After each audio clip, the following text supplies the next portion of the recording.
ini, kita akan mengulik satu persamaan yang mengubah dunia fisika, yaitu persamaan Dirac.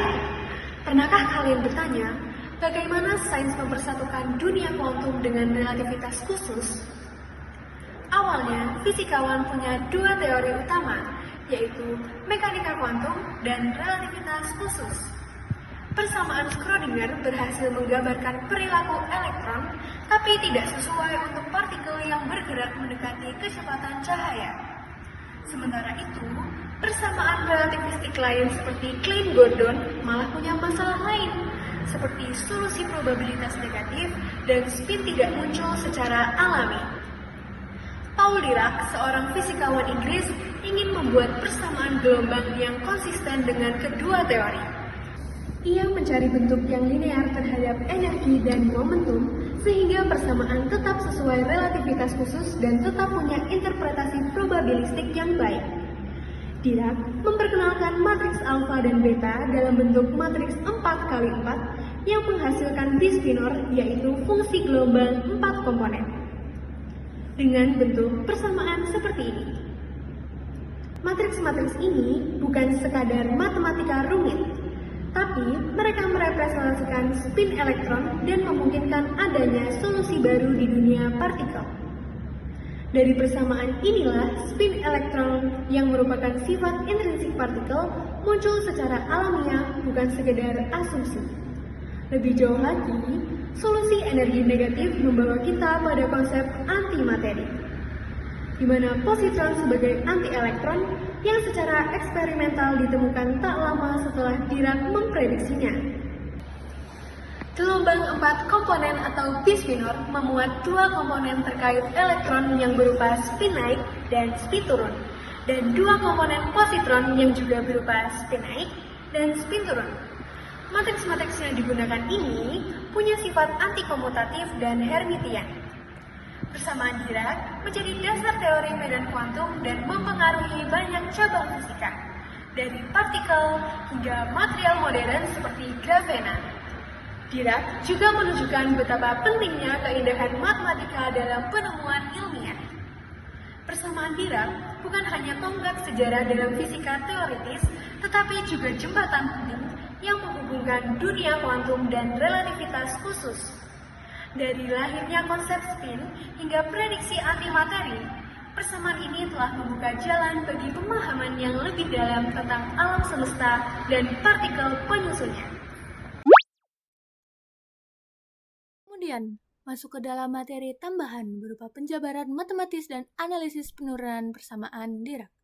Yang pertama, persamaan energi relativistik dan permasalahan awal, di mana sebelum Dirac, beberapa fisikawan telah berusaha menggabungkan mekanika kuantum dengan relativitas khusus.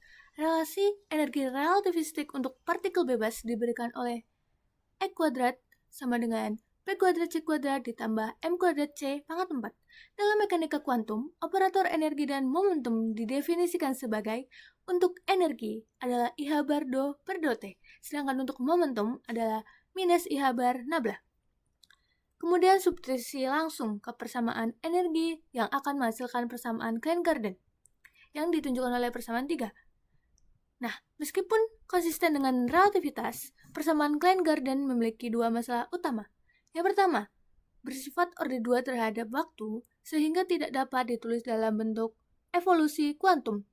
Kemudian yang kedua, densitas probabilitas yang diturunkan dari persamaan ini dapat bernilai negatif.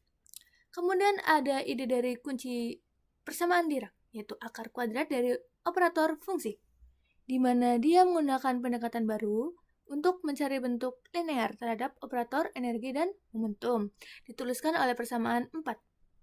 Nah, kemudian ada persyaratan algebraik untuk alfa I dan beta, di mana di situ diperlukan syarat yang ditunjukkan oleh persamaan 5, kemudian mengembangkan ruas kiri yang ditunjukkan oleh persamaan 6. Lanjut. Nah, agar identik untuk semua momentum berlaku alfa I kuadrat sama dengan beta kuadrat sama dengan I. Kemudian alfa I alfa J ditambah alfa J alfa I itu sama dengan 0. Dengan I tidak boleh sama dengan J. Dan yang terakhir alfa I beta ditambah beta alfa I itu sama dengan 0. Karena syarat antikomutasi ini tidak dapat dipenuhi oleh bilangan skalar, maka alfa I dan beta harus berupa matriks. Dengan demikian, fungsi gelombang psi juga bukan skalar, melainkan spinor 4 komponen. Masuk ke reformulasi kovarian relativistik. Dirac mendefinisikan matriks gamma mu agar persamaan dapat ditulis dalam bentuk kovarian sebagai berikut. Ditunjukkan oleh persamaan 10. Nah, maka diperoleh bentuk kovarian dari persamaan Dirac yang ada pada persamaan 11. Dalam satuan alami di mana H bar sama dengan C sama dengan 1 akan menghasilkan persamaan 12. Masuk ke struktur algebra Clifford, di mana matriks tersebut memenuhi relasi antikomutator Clifford yang akan menghasilkan persamaan 13.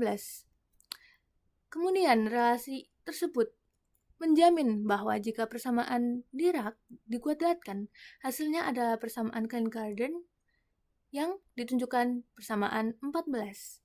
Dilanjutkan representasi matriks gamma. Nah, dalam representasi standar Dirac basis ditunjukkan bersama 15 dengan alfa pangkat I adalah matriks Pauli. Kemudian arus dan densitas probabilitas di mana Dirac mendefinisikan psi bar sama dengan psi Dagger gamma 0 dengan J mu sama dengan psi bar gamma nu psi, sehingga diperoleh hukum kontinuitas do nu J nu sama dengan 0. Densitas probabilitas J pangkat 0 sama dengan psi Dagger psi lebih dari 0 yang menjamin interpretasi probabilistik yang baik. Kemudian solusi energi negatif dan interpretasinya. Solusi bentuk gelombang bidang bebas diberikan persamaan psi dalam fungsi X yang akan menghasilkan dua jenis energi positif dan negatif akar P kuadrat C kuadrat plus M kuadrat C pangkat 4. Solusi dengan energi negatif diinterpretasikan Dirac sebagai keadaan dalam laut elektron terisi penuh atau diraksi. Kekosongan dalam laut tersebut muncul sebagai partikel bermuatan positron. Prediksi tersebut dikonfirmasi oleh eksperimen Carl Anderson pada tahun 1932.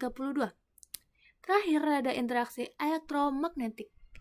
Untuk memasukkan interaksi elektromagnetik digunakan minimal coupling yang ditunjukkan oleh persamaan 20 sehingga didapatkan persamaan 21 yang menjadi dasar teori elektrodinamika kuantum atau QED.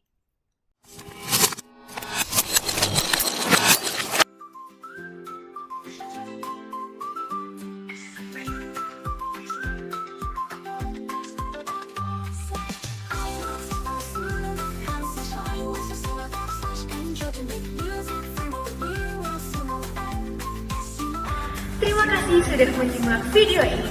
Semoga kisah di balik penjabaran persamaan Dirac bisa menginspirasi kita semua untuk terus belajar, berpikir kritis, dan mencari makna yang lebih dalam dari setiap teori fisika yang kita pelajari. Dadah!